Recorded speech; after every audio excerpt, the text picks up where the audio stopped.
musée se trouve comme ça, à ma droite. Voilà. En tout cas, je ne connais pas là-bas. Souvent, ce sont des étudiants qui vont là-bas et puis des touristes. Ils ne sont pas les seuls à ignorer l'existence d'un musée en Côte d'Ivoire, mais également pas les seuls à se rendre dans un musée. Les musées ivoiriens et singulièrement ceux de la capitale économique sont très peu fréquentés, selon Oumar Bané, chef des guides touristiques du musée de la civilisation de Côte d'Ivoire. Les gens viennent petit à petit et je pense qu'avec l'effectif qu'on a comme population à Abidjan, voilà, il faut dire que c'est encore peu. Mais nous cherchons à faire venir encore beaucoup plus de personnes parce que le musée est ouvert pour toutes les personnes et pour tout le monde.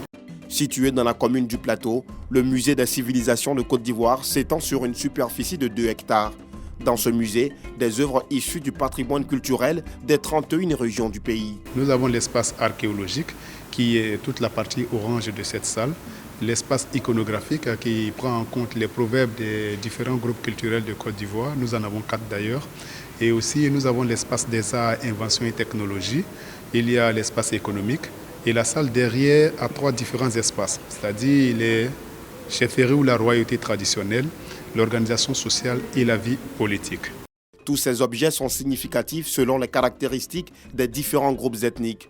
Toutes choses qui attirent le regard des rares visiteurs.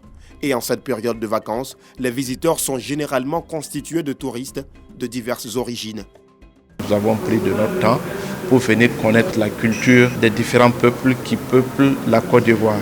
Moi, par exemple, il y a une image qui m'a marquée, c'est l'histoire, le kalao, que symbolise le kalao, la connaissance, le ventre du kalao, etc. Donc on a appris beaucoup de choses. Après le musée des civilisations au Plateau, nous mettons le cap sur la commune d'Abobo, au musée de culture contemporaine Adama Tungara. Une exposition y a lieu.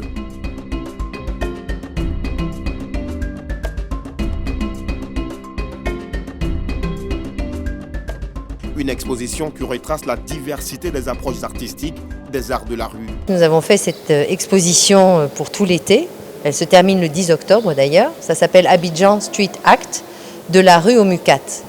Et je voulais justement que les Abobolais s'approprient leur musée et viennent découvrir une exposition sur le street art.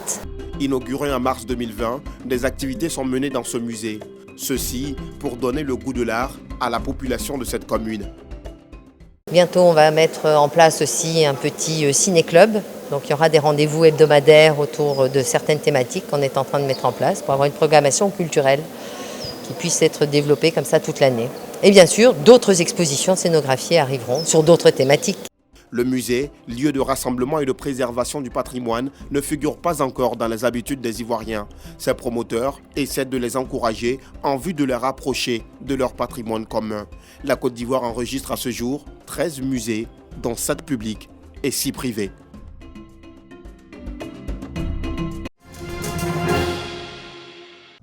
Officiellement installé par le sous-préfet et Gaoussou Diabaté, président de la Fédération nationale des unions de jeunesse communale de Côte d'Ivoire, FENEGESI, Massuel Kouassi a prêté serment en tant que nouveau président des jeunes de la commune d'Assini Mafia.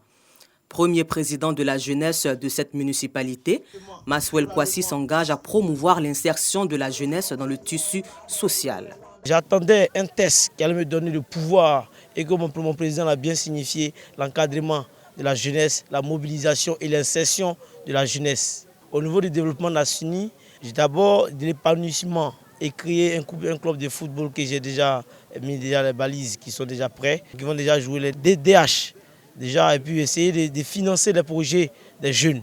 75% de la population d'Assini Mafia est composée de jeunes dont l'âge est estimé à 35 ans. Et selon le maire de la commune et le président de la FENEGESI, les défis pour le tout nouveau leader des jeunes d'Assini Mafia sont énormes. Il s'engage donc à l'accompagner dans ses nouvelles fonctions. Il est le président de tous les jeunes. C'est ça qu'il faut retenir. Donc, les jeunes, sachez qu'aujourd'hui, vous avez un relais auprès de nous.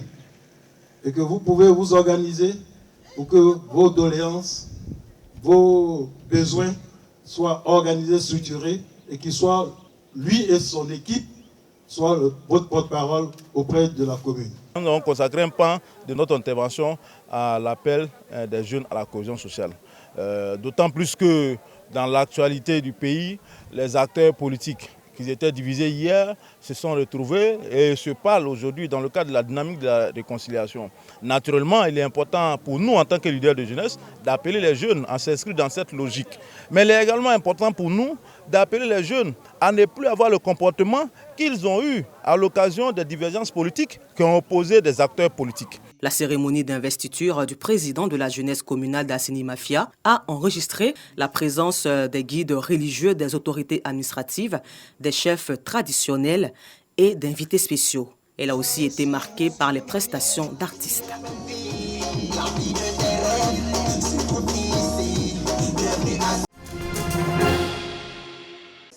Permettre à la jeunesse africaine de s'approprier les valeurs et principes du bénévolat et du service civique, c'est tout le sens du sommet international des jeunes bénévoles africains qui se tiendra les 9, 10 et 11 septembre prochains.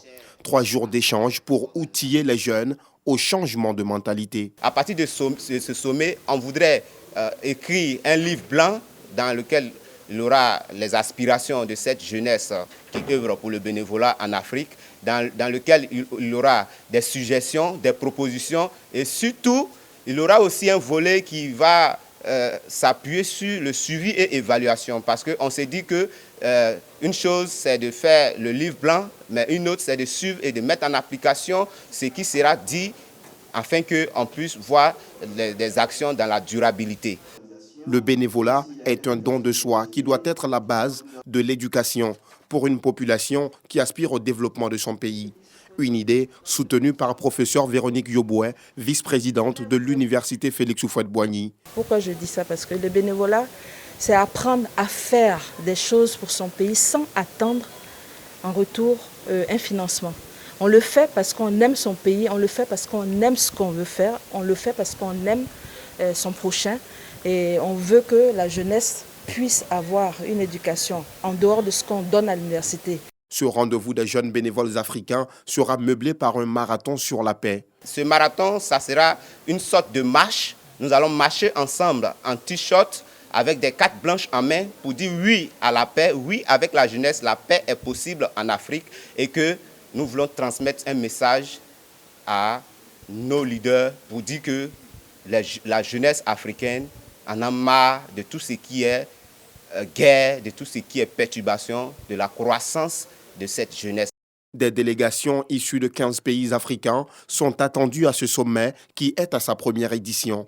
Un sommet qui va rassembler 600 jeunes de toutes les obédiences, diplômés, jeunes en activités et étudiants. Jeunes, soyons des acteurs consciencieux pour le développement de nos différentes communautés.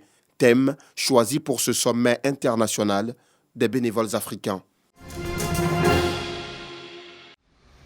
Célébrer chaque 26 août la journée internationale du chien est une occasion pour les organisations de défense des animaux domestiques d'inviter le monde à préserver la vie de cet animal à 4 pattes. Elle a été instituée en 2004 par le Fonds international pour la protection des animaux aux États-Unis et vise à une amélioration des conditions de vie des chiens. En Côte d'Ivoire, le chien reste pour beaucoup un fidèle compagnon. Les chiens sont ceux-là même qui nous protègent. Ils surveillent nos domiciles. Bon, quand il y a des voleurs, ils sont à la disposition de ces personnes-là pour pouvoir mieux garder la maison.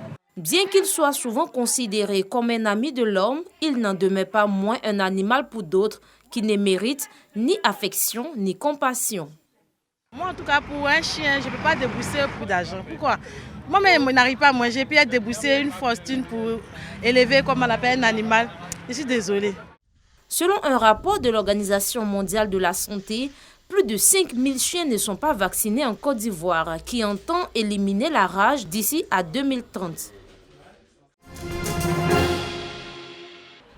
Nasroula Youssoufi est traducteur assermenté auprès de la Cour nationale du droit d'asile. Il tient une permanence bénévole depuis cette épicerie parisienne pour répondre aux centaines d'appels d'Afghans qui désespèrent de pouvoir fuir. Depuis 4 jours, 5 jours, j'en ai autour de 500, honnêtement. Ils m'envoient les documents, même je les télécharge sur mon portable. Il y a des gens qui sont professeurs à l'université, il y a des gens qui ont travaillé pour des organisations humanitaires internationales. Ils ont beaucoup d'espoir parce qu'ils me disent, nous, on est coincés dans le pays. Au moins, vous êtes en France. Et du coup, il faut faire quelque chose parce que nous, on est en danger. Ce demandeur d'asile afghan de 23 ans compte sur une procédure accélérée pour obtenir son statut de réfugié. Il espère pouvoir faire venir son frère qui vit en Afghanistan. Depuis la prise de Kaboul, la France a exfiltré 2000 personnes, dont plusieurs centaines d'Afghans menacés par les talibans.